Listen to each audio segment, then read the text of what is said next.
नमस्कार, अनादि टीवी की खास पेशकश सत्ता के फाइनल में आपका स्वागत है और मैं हूं मनोज वर्मा। मध्य प्रदेश में शिवराज सरकार तो मजबूत हो गई, लेकिन उपचुनाव में करारी हार के बाद प्रदेश में कांग्रेस का भविष्य क्या होगा, इस पर चिंतन और मंथन नहीं हुआ। हार पर मंथन के लिए बैठक तो बुलाई, लेकिन पूरी बैठक वन मैन शो के रूप में तब्दील हो गई। हालांकि कमलनाथ ने उन बीजेपी नेताओं को जरूर झटका दिया है जो हार के बाद कमलनाथ की दिल्ली रवानगी की बात कर रहे थे। कमलनाथ ने साफ कह दिया कि वो अपनी अंतिम सांस तक प्रदेश में रहेंगे और कांग्रेसियों के साथ मिलकर जनता की सेवा करेंगे। साथ ही कमलनाथ ने अभी से 2023 के लिए कांग्रेसियों को तैयार रहने के लिए कह दिया है। मतलब साफ है कि कमलनाथ ने अभी हिम्मत नहीं हारी है। उपचुनाव में मिली करारी हार के बाद कमलनाथ के नेतृत्व पर उन्हीं की पार्टी के नेता सवाल उठाने लगे थे, लेकिन अब कमलनाथ के इस बयान से साफ है कि 2023 के चुनाव में भी उनका रोल रहेगा। आज सत्ता के फाइनल में हम इसी विषय पर चर्चा करेंगे, लेकिन उसके पहले देखिए हमारी एक खास रिपोर्ट। मध्य प्रदेश उपचुनाव में एक तरफ शिवराज सरकार 28 में से 19 सीटें जीतकर मजबूत हो गई है, तो वही दूसरी तरफ कांग्रेस को महज 9 सीटें मिली हैं। इसके बाद अब भाजपा के नेताओं ने बयान भी दिए हैं कि कमलनाथ अब प्रदेश को छोड़कर दिल्ली रवाना हो जाएंगे। लेकिन कमलनाथ ने अपने विरोधियों को तगड़ा झटका देते हुए कह दिया है कि वो आखिरी सांस तक मध्य प्रदेश में रहेंगे। कमलनाथ ने कहा कि जो कहते हैं कि कमलनाथ प्रदेश छोड़कर चले जाएंगे, वो ये सुन ले कि कमलनाथ पूरे जीवन प्रदेश में ही रहेंगे और कांग्रेस के साथ जनता की सेवा करने का काम करेंगे। ये वही तेवर है जिसे सरकार जाने के बाद शिवराज सिंह चौहान ने दिखाया था और कहा था कि टाइगर अभी जिंदा है। हार के बाद कांग्रेस ने मंथन की बात कही थी, लेकिन पूरी बैठक वन मैन शो के रूप में तब्दील हो गई। कमलनाथ ने कहा कि नतीजे पार्टी की अपेक्षा के अनुरूप नहीं आए, लेकिन वह हिम्मत हारने वालों में से नहीं है और संघर्ष का रास्ता खुला रखेंगे। उन्होंने कहा कि साल 2023 के लिए अभी से कांग्रेसियों को कमर कसना होगा। इसके अलावा आगामी नगरीय निकाय और पंचायत चुनाव को लेकर भी कमलनाथ ने कांग्रेसियों को अभी से जुटने को कहा है। वहीं कमलनाथ ने यह दावा किया है कि सौदेबाजी की जानकारी उन्हें अक्टूबर में ही पता चल गई थी, लेकिन 20 मार्च को मैंने इस्तीफा दिया। कमलनाथ ने कहा कि इस्तीफा देने के बाद उनके पास 2 रास्ते थे, या तो सब छोड़कर चले जाऊं या फिर यही रहकर प्रदेश की जनता की सेवा करूं। उन्होंने कहा कि मैंने तय किया कि प्रदेश में ही रहकर जनता की सेवा करने का काम करेंगे और कांग्रेसियों को अकेला नहीं छोड़ेंगे। मध्य प्रदेश के अंदर कांग्रेस पार्टी कमलनाथ जी के नेतृत्व में अच्छा प्रदर्शन कर रही है। उनके नेतृत्व में पूरा संगठन मजबूती की ओर बढ़ रहा है। हम सभी युवा साथियों को एक कुशल नेतृत्व के रूप में कमलनाथ जी का मार्गदर्शन सदैव मिलता है। हम लोग कमलनाथ जी के नेतृत्व में 2023 में मध्य प्रदेश से भारतीय जनता पार्टी को हर हाल में बाहर करेंगे। मध्य प्रदेश में सुशासन लाने के लिए, मध्य प्रदेश को समृद्ध बनाने के लिए, मध्य प्रदेश को अग्रणी भूमिका में लाने के लिए हमें कमलनाथ जी का मार्गदर्शन चाहिए। इसलिए हम कमलनाथ जी के नेतृत्व में ही काम करेंगे और निश्चित मध्य प्रदेश के अंदर कांग्रेस पार्टी वापस से एक जनता की सरकार को स्थापित करेगी। कमलनाथ के मध्य प्रदेश नहीं छोड़ूंगा वाले बयान पर मंत्री अरविंद भदौरिया ने तंज कसा है। उन्होंने कहा कि कमलनाथ मध्य प्रदेश में ही रहे, ये अच्छी बात है, लेकिन सरकार बनाने की अगर वो सोच रहे हैं तो ये उनके लिए मुंगेरी लाल के हसीन सपने जैसा होगा। मैं हमेशा कहता रहा हूँ, एक फोबिया घुसा हुआ है उनके दिमाग में। अभी कहते 28 के 28 सीटें जीत के आएंगे, कल सुबह तक कह रहे थे अभी कहते 28 सीटें जीत के आएंगे। दिग्विजय सिंह जी कह रहे थे। ऐसे ही 2023 के सपने देखिए, ये मुंगेरी लाल के सपने आपको साकार होने वाले नहीं हैं। ये लाडला नेता मध्य प्रदेश का शिवराज सिंह चौहान। कांग्रेस को हार के बाद मंथन करना चाहिए, लेकिन लगता है कि सरकार गिरने और फिर उपचुनाव में मिली करारी हार के बाद कांग्रेस नेताओं ने कुछ सबक नहीं लिया है। दिग्विजय सिंह तो सिर्फ इसी बात से खुश हैं कि कांग्रेस सिंधिया के गढ़ यानी कि ग्वालियर और चंबल में सेंध लगाने में कामयाब हो गई है, लेकिन ये भूल है कि मालवा और निमाड़ अंचल में 7 में से 6 सीट कांग्रेस से छीनकर भाजपा ने उसके जनाधार को खिसकाकर उसे धीरे से जोर का झटका दिया है।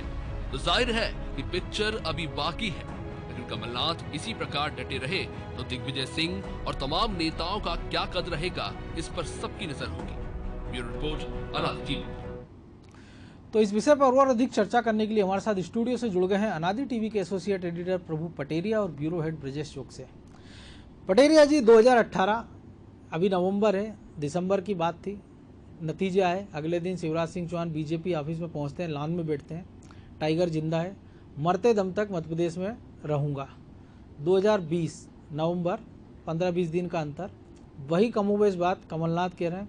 मंथन की बात होती है तो लगा था कि इस मंथन में कुछ अमृत निकलेगा, कुछ विष निकलेगा, लेकिन जिसको मंथन करना था उसने कह दिया कि अमृत तो मेरा अपने पास रखूंगा, अब विष वो किसको देंगे इस पर दिलचस्प देखने वाले होगी कि किसके हिस्से में आएगा। लेकिन आपको लग रहा है कि जो 2018 और जो 2020 का जो 2 साल का लगभग फासला है, और जहाँ शिवराज खड़े थे और जहाँ कमलनाथ खड़े थे, तो आगे की रहा। शिवराज ने तो जो कहा वो करके दिखाया, सरकार भी बन गई, 8 महीने से मुख्यमंत्री भी हैं, अपने दम पे बहुमत भी जुटा लिया, 20 में से 28 में से 19 सीटें जीत ली। अब कमलनाथ जो कह रहे हैं कि मध्य प्रदेश नहीं छोड़ूंगा, तो क्या वाकई वो टिके रहेंगे, डटे रहेंगे, और कांग्रेस को क्या वो कुछ भला कर पाएंगे? देखिए मनोज जी, जो आपने दोनों की तुलना की है तो दोनों लगभग एक ही मनः स्थिति के नेता थे, एक जैसी स्थितियों में थे दोनों। शिवराज सिंह चौहान सत्ता गंवा चुके थे, कमलनाथ अभी सत्ता की जो आस थी उसको भी खो चुके हैं। बिल्कुल, दोनों लगभग एक जैसी स्थिति में थे। दोनों का ही दिल्ली दरबार में, चाहे उस समय शिवराज सिंह चौहान का कहें कि वो दिल्ली में किसी पद पर नहीं थे, कमलनाथ वर्तमान में दिल्ली में किसी पद पर नहीं है। यदि केंद्र में यूपीए की सरकार होती और कमलनाथ सांसद होते आज, तो वो शायद वापस दिल्ली लौट जाना पसंद करते। लेकिन कमलनाथ के लिए अब दिल्ली में कोई स्कोप नहीं है, क्योंकि वहाँ कोई पद नहीं है। वो दिल्ली जाएंगे तो एक आम कांग्रेस कार्यकर्ता की हैसियत से दिल्ली में उनकी गुंजाइश है अभी, तो उनके लिए यही जगह मुफीद है मध्य प्रदेश, जहाँ पर वो रहें, जहाँ पर कि उनके पास सारे पद हैं कांग्रेस के। वो प्रदेश अध्यक्ष हैं, वो पूर्व मुख्यमंत्री की तमाम सुख सुविधाएं भोग रहे हैं मध्य प्रदेश में। ये सुख सुविधाएं उनको दिल्ली में नसीब नहीं होने वाली हैं। बिल्कुल, वो यहाँ पर नेता विपक्ष भी है, जिसको कि मंत्री का दर्जा मिलता है, वो सुविधा भी उनके पास है। जो कांग्रेस के जो 95 करीब विधायक हैं, उनमें अकेले वही एक ऐसे हैं जिनके पास ये सुविधा है, बाकी किसी को ये सुख नसीब नहीं है। तो इतने सुख सुविधाएं, इतने रसूख वाला नेता होने की जगह पर वो एक आम कार्यकर्ता बनने के लिए दिल्ली जाना पसंद नहीं करेंगे। वो कमलनाथ जी ने साफ कर दिया, बिल्कुल साफ है, इसमें कहीं कोई उन्होंने छल प्रपंच छुपाव दुराव भी नहीं रखा है। स्पष्ट संदेश। हाँ, स्पष्ट उन्होंने इस बात को कहा है, क्योंकि उनके लिए कोई आगे आसमान ही नहीं है जहाँ पर वो जाएं। बिल्कुल, उनके लिए जो कुछ भी मैदान वो मध्य प्रदेश का ही मैदान है, इसलिए वो मध्य प्रदेश में ही रहने की उन्होंने बात कही है। रही बात कमलनाथ की है कि मैं मध्य प्रदेश की सेवा करता रहूंगा, तो कमलनाथ जी आज से 3 साल पहले तक मध्य प्रदेश में प्रवासी नेता माने जाते थे। खुद कांग्रेस के नेता ही उनको प्रवासी नेता कहते थे। प्रदेश अध्यक्ष बनने के बाद उन्होंने यहाँ डेरा जमाया, उनको जो सरकारी घर आवंटित है उसमें उसके पहले कभी रहने नहीं पहुंचे, बिल्कुल, जहाँ पर वो अभी निवास कर रहे हैं। तो वो ऐसे नेता रहे हैं पहले के। अब चूंकि वो अपना आचरण बदल रहे हैं, क्योंकि अब उनके लिए वो दिल्ली में कोई गुंजाइश नहीं है, तो मध्य प्रदेश में ही उनको रहना है। यहाँ पर जिम्मेदारी उनके पास बड़ी है, प्रदेश कांग्रेस अध्यक्ष होने के नाते पूरी कांग्रेस को संभालने की जिम्मेदारी है। नेता विपक्ष होने के नाते उनको शिवराज सरकार से विधानसभा के अंदर लोहा लेने की जिम्मेदारी है। तो ये तमाम जिम्मेदारियों का निर्वहन करने की उन्होंने अपनी इच्छा प्रकट की है। लेकिन ये जरूर सोचने वाली बात है कि उस बैठक के ठीक पहले डॉक्टर गोविंद सिंह सवाल उठा रहे थे कि नेतृत्व परिवर्तन होना चाहिए। कुछ और नेताओं की हमने आवाज़ सुनी थी कि नेतृत्व परिवर्तन जरूरी है, कांग्रेस को यदि आगे उभरना है तो उभरना है। अब कमलनाथ जी कह रहे हैं कि 2023 के लिए तैयार रही है, इस बीच में जितने चुनाव हैं वो भी उनके नेतृत्व में लड़ेंगे। तो मुझे लगता है कि अब कमलनाथ जी आला कमान को जो उनकी कांग्रेस की है उसको ये मौका दे रहे हैं कि उसको यदि बदलाव करना है तो वो करे, मैं तो नहीं छोड़ने वाला हूँ। तो अब दिल्ली आला कमान के ऊपर निर्भर करता है कि क्या वो इन पर ही भरोसा करके आगे के जो चुनाव उसमें उतरना चाहते हैं। और जो जिस तरीके की बात कांग्रेस कह रही है, तो मनोज जी यहाँ बता दें कि यही बातें इसके पहले यदि हम इस विधानसभा चुनाव को शामिल करते हैं तो 4 विधानसभा के चुनाव बिल्कुल और 2 लोकसभा के चुनाव में कांग्रेसी नेता कहते रहे हैं कि हम हारने वाले नहीं, हम अगले चुनाव की तैयारी कर रहे हैं, अगला चुनाव हम जीतेंगे, उसको लेकर हमको सबको संघर्ष करना है। और सारे चुनाव में उनको पराजय ही हासिल होती रही है। मतलब वो भविष्य की तैयारी कर रहे हैं वर्तमान की जगह कि आगे ये करेंगे, अभी नहीं करेंगे। ये कांग्रेस को सोचना चाहिए कि वो कहाँ पर खड़ी है। जिन चुनाव नगरीय निकाय चुनाव की बात कर रहे हैं, जिस पैमाने पर या जिस आधार पर वो नगरीय निकाय के चुनाव लड़ना चाहते थे, वो सरकार बदलने के साथ शिवराज सरकार ने वो पैटर्न फिर चेंज कर दिया, तो वहाँ पर कांग्रेस के लिए बहुत ज़्यादा गुंजाइश नहीं रह गई है। बिल्कुल। अब ये मान के चलिए कि हमने इसी सत्ता के फाइनल में जब विधानसभा चुनाव के बहुत पहले से कहना शुरू कर दिया था कि कांग्रेस के लिए स्थिति अच्छी नहीं है, सत्ता उसके हाथ में वापस नहीं आने वाली। वही बात हम आज फिर कह रहे हैं कि नगरीय निकाय चुनाव में यदि वो सोचते हैं कि महापौर के पद सारे उनके कब्जे में आ जाएंगे, तो अब वो उनके लिए संभव नहीं, क्योंकि जो ट्रैक उनने चुना था वो ट्रैक बदल गया है। अब उनको उस ट्रैक पर चुनाव लड़ने मैदान में उतरना होगा जो भारतीय जनता पार्टी का ट्रैक है, जो जनता से जुड़ा हुआ ट्रैक है, जिसमें स्वस्थ निर्वाचन के जरिए नेता चुनकर आने हैं। बिल्कुल, ये कांग्रेस ने ये तय नहीं किया था। जबकि यही ट्रैक राजस्थान में उन्होंने चुना है जी। और सरकार को, कांग्रेस को सफलता ही मिली, लेकिन चूंकि अब सरकार थी उनकी, यहाँ सरकार रही नहीं। छत्तीसगढ़ का उदाहरण यहाँ सामने, छत्तीसगढ़ ने ट्रैक चेंज किया तो सारे नगरीय निकायों में ज्यादातर में उनकी ही सरकार है, उनकी ही सत्ता है, और कई जगह उनको खरीद फरोख्त भी करनी पड़ी। वो तमाम जो रास्ते खरीद फरोख्त थे, जिसको कि कांग्रेस के नेता यहाँ मध्य प्रदेश में कोसते हैं, वो तमाम रास्ते नगरीय निकाय चुनाव में खोलने का प्रबंध कांग्रेस ने किया था।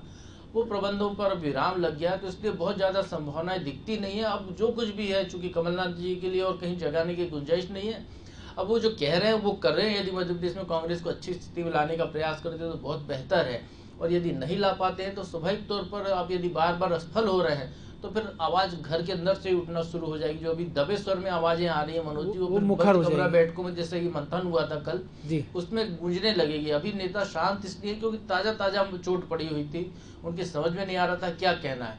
1 महीने बाद यदि यही बैठक बुलाई जाती तो मुझे लगता है कि ज्यादा विस्फोटक होती वो बैठक, क्योंकि तमाम नेता मध्य प्रदेश में कांग्रेस में ऐसा कहें कि नेतृत्व विहीन है कांग्रेस, ऐसी स्थिति नहीं है। कांग्रेस में बहुत सारे नेता हैं जिनमें बहुत संभावनाएं हैं, बड़े पोटेंशियल वाले लीडर हैं कांग्रेस के पास।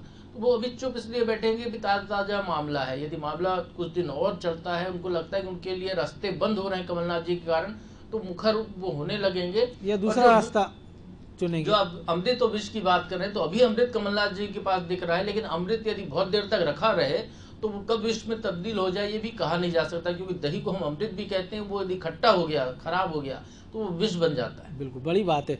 ब्रजेश जी, जो कुछ प्रभु जी ने कहा, कमलनाथ ने अपने इरादे भी जता दिए, तो बेहतर होता कि अगर आपने कह दिया कि 2030 तक मैं रहूंगा, तैयारी करिए चुनाव की, तो वो कल एक रोड मैप भी पेश कर देते अपने नेताओं की, कार्यकर्ताओं के बीच, अपने विधायकों के बीच, कि हमसे ये गलतियां हुई है 2018 में, 2020 में हमसे ये गलतियां हुई है, लेकिन इनको पार पाते हुए 2023 में हमारी ये तैयारी रहेगी। और एक रोड मैप वो अपने नेताओं, कार्यकर्ताओं को देते, विधायकों को देते, और कहते कि अभी से आप तुरंत से जुट जाइए। सदन के अंदर वो मोर्चा संभालते, सदन के बाहर भी वो मोर्चा संभालते, लेकिन कोई एक रोड मैप के साथ अगर जाते तो बेहतर नहीं होता कि कार्यकर्ताओं को कम से कम पता चलता कि 3 साल तक हमारा ट्रैक क्या होना चाहिए, हमको करना क्या है। मनोज जी, निश्चित तौर पर ऐसा करना चाहिए था, और हो सकता है आगे करें। वो एक बैठक बुलाई है उन्हें दीपावली के बाद कि हम इस पर गौर से समीक्षा करेंगे कि किन कारणों से हारे हैं। उसमें जो हारे हुए उम्मीदवार हैं, जो प्रत्याशी रहे हैं कांग्रेस की तरफ से, उनसे लिखित में भी मांगा है, मौखिक में भी मांगा है, तो हो सकता है तब वो रोड मैप लेके आए। अभी जो बैठक हुई हो उसमें ऐसा नहीं हो, हालांकि करना चाहिए, लेकिन हम देखते हैं कांग्रेस में ऐसे रोड मैप कभी आते नहीं है। चुनाव में चले गए, वो उपचुनाव में लड़े, इतना बड़ा उपचुनाव था जो सत्ता ला सकता था, जो गंवा दी उन्होंने, तो उसमें भी कोई रोड मैप नहीं था उनका। इससे पहले भी 6 महीने जब आपके विधायक 22 जा चुके थे आपके साथ से, तब आपको एक रोड मैप बनाना चाहिए था कि हम उपचुनाव में जाएंगे तो इस तरह से चुनाव लड़ेंगे, ये हमारे वादे होंगे, ये मुद्दे होंगे, इन बातों पर रहेंगे। वो कार्यकर्ताओं के पास जाता है, कार्यकर्ता उनको आगे तक बढ़ाते, लेकिन हमने वहां भी कोई रोड मैप नहीं देखा। इससे पहले भी आप देखो कि जब पिछले चुनाव हुए थे विधानसभा चुनाव में, तब कोई रोड मैप नहीं था कांग्रेस के पास, कोई रोड मैप बना के नहीं आती वो कांग्रेस में। संगठन की जो खामियां हैं उसमें एक खामी ये भी है कि वो इस चुनाव में भी देखो सोशल मीडिया पे बहुत अच्छे से लड़ती रही। वो रोड मैप उनका सोशल मीडिया पे रहा कि 28 रहेगी हमारी, 28 आएंगी, बाकी कुछ नहीं है। वो कहते जरूर है, लास्ट टाइम में उन्होंने कहा कि मेरा क्या कसूर है, तो जबकि पूरा कसूर ही कमलनाथ जी का है। भाई सरकार आपके पास थी, आप उसके मुखिया थे, संगठन के मुखिया थे आप, तो जो भी आपने गंवाया वो किसने गंवाया? कमलनाथ जी ने गंवाया। आप चाहते तो बचा सकते थे, आपके पास भी वो विकल्प थे जो भाजपा ने अपनाए, वो आप अपना सकते थे, किसने मना किया था? बिल्कुल। लेकिन आप मौका खो दिया आपने, तब आप कह रहे कि मैं ऐसी राजनीति नहीं करना चाहता हूं, जबकि दूसरी तरफ आपके पास मौके थे, आपने भी 2 विधायक रख रखे थे, उनसे ले लेते इस्तीफे। तो जो खो तो दिया उन्होंने, लेकिन अब भी उनके पास कोई रोड मैप नहीं है। और जैसे कि पटेरिया जी ने बताया कि अब उनके पास कोई विकल्प नहीं है मनोज जी, तो उनको रहना मध्य प्रदेश में ही है, या वो एक पद जरूर वो छोड़ सकते हैं, या उनको छोड़ना पड़ेगा, जो भी है कांग्रेस आलाकमान जो भी निर्णय लेगा, क्योंकि अभी तो वो भी निर्णय लेने की स्थिति में नहीं है। उनको बिहार और इसकी समीक्षा एक साथ करेंगे, तब हो सकता है कि केंद्रीय, जब तक पश्चिम बंगाल के चुनाव आ जाएगा, तब तक पश्चिम बंगाल के चुनाव आ जाएंगे। वहाँ हाईकमान ही उनका अभी कोई निर्णय नहीं ले पा रहा है, वही समीक्षा नहीं कर पा रहा है। तो फिर यहाँ की समीक्षा का तो आप सोच ही लीजिए कि जब समीक्षा होगी तो जो अमृत आएगा या विष आएगा, उसमें से विष बाहर आने वाला नहीं है।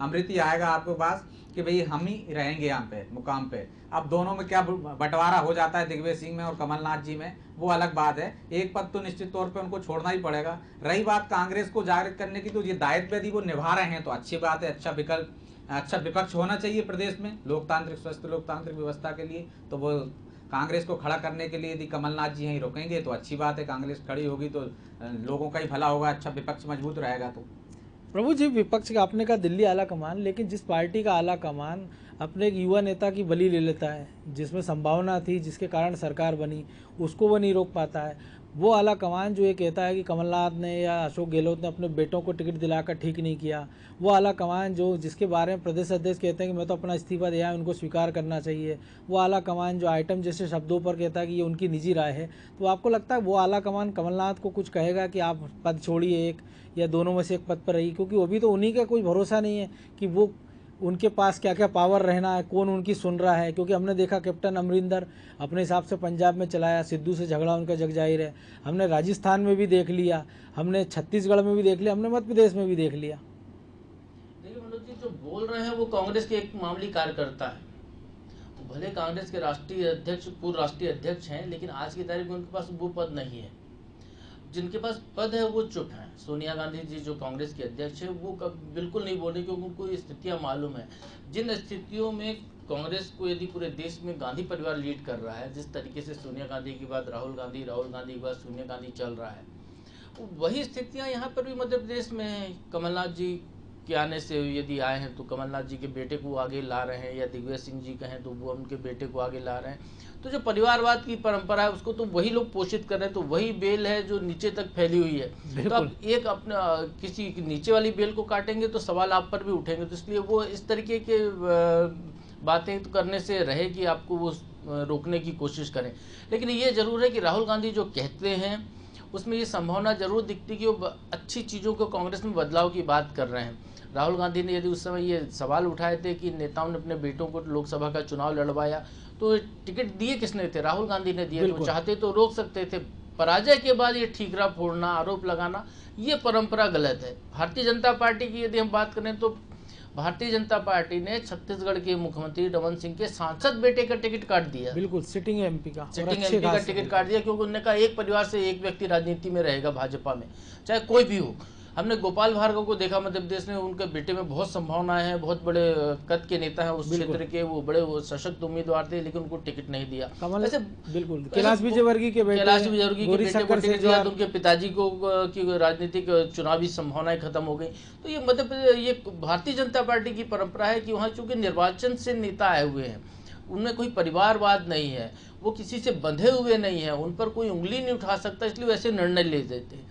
लेकिन जब आप खुद ही एक फ्रेम में बंधे हुए हैं तो उसी फ्रेम में यदि कोई दूसरा व्यक्ति हो तो वो कहें कि आपको उनका फ्रेम खराब है, तो सवाल आपके फ्रेम पर भी उठते हैं। तो ये यहाँ कांग्रेस की कमजोरी है जो वो निर्णय नहीं ले पाती है। लेकिन इससे वो कांग्रेस को उभरने की जरूरत है। उनको चाहिए कि स्वस्थ लोकतांत्रिक व्यवस्था में है भारत की वो, तो उनकी पार्टी को भी उसी ढर्रे पर लेके जाए। लेकिन जैसा ब्रजेश जी ने भी कहा अभी थोड़ी देर पहले, और जो आपने भी कहा था कि कमलनाथ कह रहे हैं कि उनको अक्टूबर से पता था कि मध्य प्रदेश में इस तरीके से खरीद फरोख्त चल रही है विधायकों की, तो मनोज जी 6 महीने का अरसा बहुत लंबा होता है, आपने रोका क्यों नहीं?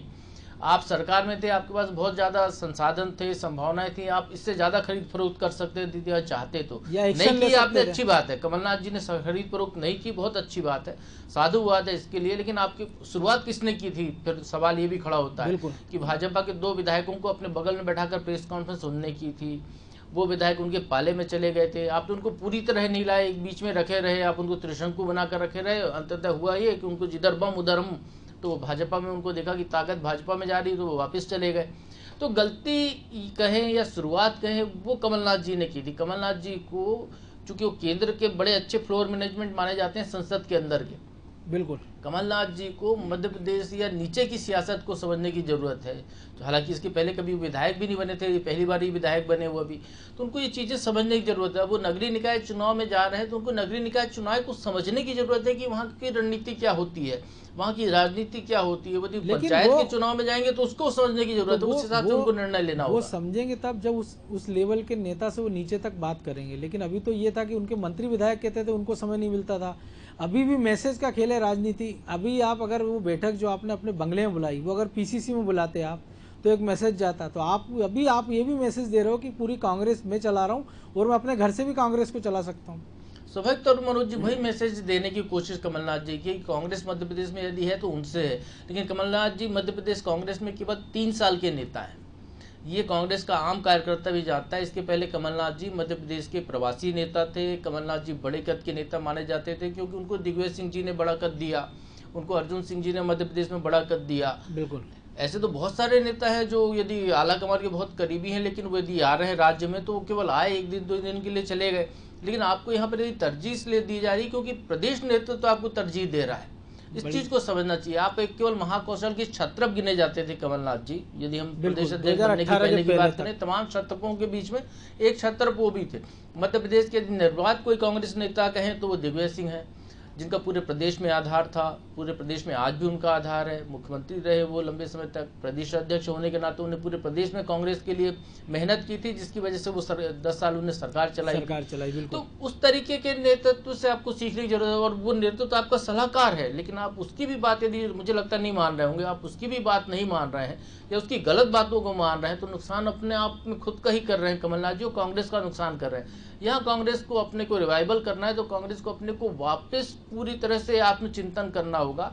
चुनावी हार की समीक्षा से कोई निर्णय नहीं निकलने वाला है, क्योंकि इसमें एक दूसरे पर शिकवा शिकायत होगी। आपको बारीकी से विश्लेषण करना होगा और खासकर भाजपा को सामने रखकर करना होगा कि भारतीय जनता पार्टी किस पैटर्न पर चुनाव लड़ती, क्योंकि जिस मैदान में आप लड़ाई लड़ने जा रहे हैं तो विरोधी दल की ताकत को भी आपको समझना होगा, उसकी रणनीति आपको देखनी होगी, उससे अपनी रणनीति बनानी होगी। तब जब नेपोलियन ने कहा था अगर आप एक ही दुश्मन से बार बार लड़ते हैं तो आधी रणनीति आप उसको अपनी बता देते हैं। तो आप एक ही दुश्मन है आपका, दो ही पार्टियां पिछले 3 दशक से आपस में लड़ रही, तो एक दूसरे की रणनीति अगर आप भी तब को अब भी समझ में नहीं आ रही है तो ये तो और बड़ी चिंता का विषय होना चाहिए। स्वाभाविक तौर पर तो कांग्रेस को वाकई में चिंता करनी चाहिए। चिंतन एक दिन के चिंतन से उनका हल नहीं निकलने वाला है, उनको बिल्कुल आत्मचिंतन करना चाहिए, नीचे से ऊपर तक करना चाहिए। और जो पुरानी जो पैटर्न था कांग्रेस का चुनाव का, कि जो कांग्रेस की इकाइयां हैं, चाहे युवक कांग्रेस हो, चाहे NSUI की जो छात्र विंग हो, उसमें जो स्वस्थ लोकतंत्र के जो चुनावी पैटर्न है उसको लाना चाहिए। उसके जरिए जो नेता चुनकर आते हैं उनको आगे बढ़ाना चाहिए। आप देखिए विपिन वानखेड़े को,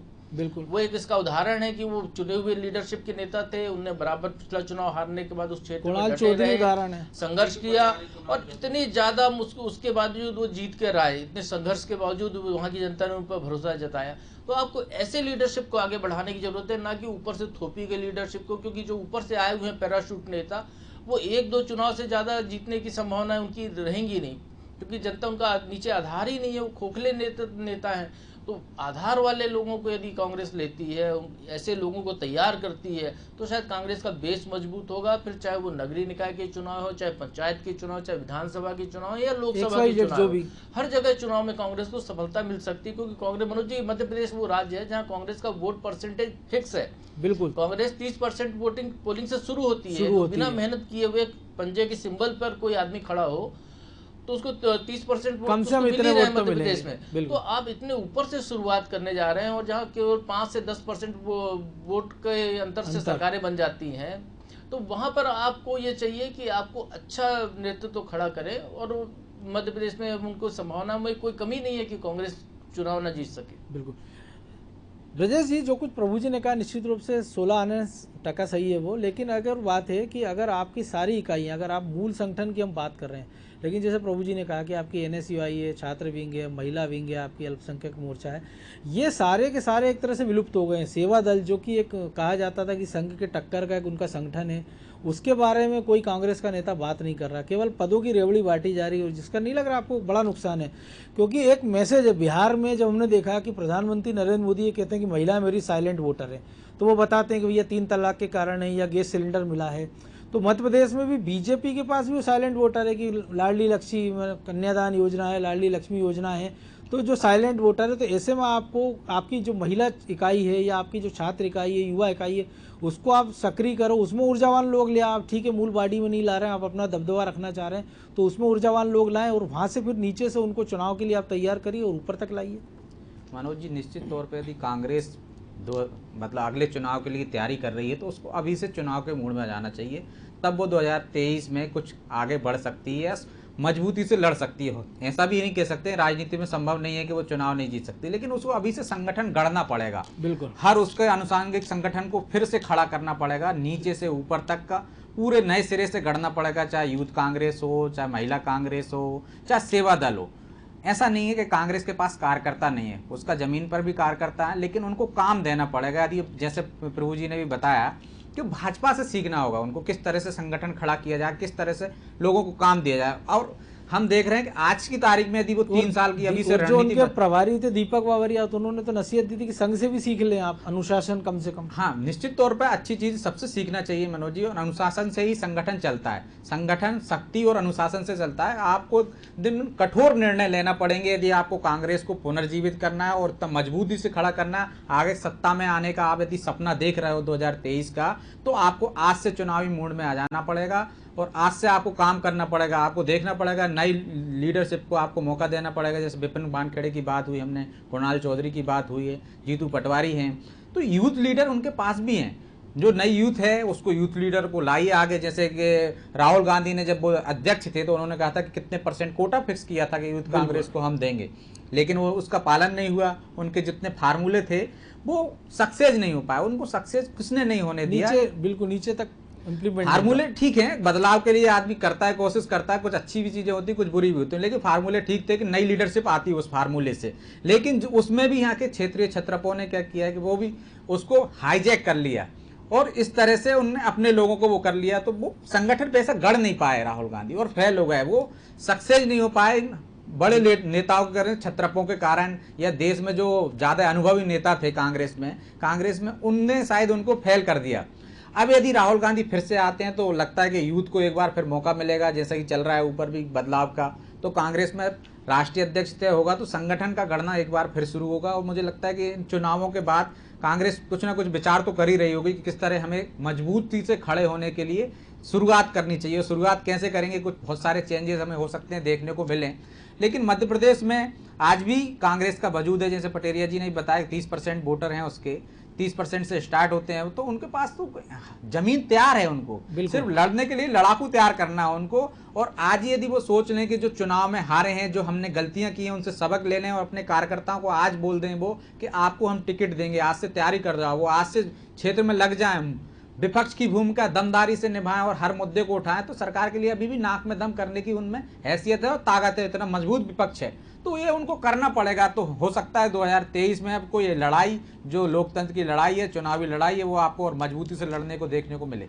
बिल्कुल उम्मीद की जाना चाहिए कि लोकतंत्र की ये लड़ाई कांग्रेस बड़ी मजबूती से लड़ेगी और अभी से 2023 की तैयारी करेगी। बहरहाल बहुत शुक्रिया आप दोनों मेहमान साथियों का इस चर्चा में भाग लेने के लिए। तो निश्चित तौर पर कमलनाथ भी है प्रदेश में और कमल सरकार भी है। कमलनाथ ने इरादे जाहिर कर दिए कि 2023 तक वो मध्य प्रदेश छोड़ने वाले नहीं हैं, मरते दम तक यहीं रहेंगे। तो उम्मीद की जानी चाहिए कि वो जो कह रहे हैं तो पूरी ताकत के साथ वो अपनी पूरी संगठन में ऊर्जा के साथ वो लगेंगे, एक रचनात्मक विपक्ष की भूमिका वो निभाएंगे, जैसा कि उन्होंने पिछले दिनों मुख्यमंत्री शिवराज सिंह चौहान से मुलाकात करने के बाद वादा भी किया है। तो उम्मीद की जाना चाहिए कि जो संगठन को गढ़ने की क्षमता है वो दिखाएं और ऐसा कुछ करके दिखाएं जिससे कांग्रेसियों का जो जोश है, जो होश है, वो बरकरार रहे, या नई ऊर्जा के साथ वो चुनावी मैदान की तैयारी करें। क्योंकि एक मजबूत विपक्ष हमेशा एक अंकुश की तरह काम करता है कि वो सत्ता के मध्यस्थ हाथी को कंट्रोल में रखता है। तो कांग्रेस से भी हम यही उम्मीद करते हैं। तो सत्ता के फाइनल में आज इतना ही, मुझे दीजिए इजाज़त और आप देखते रहिए अनादि टीवी। नमस्कार।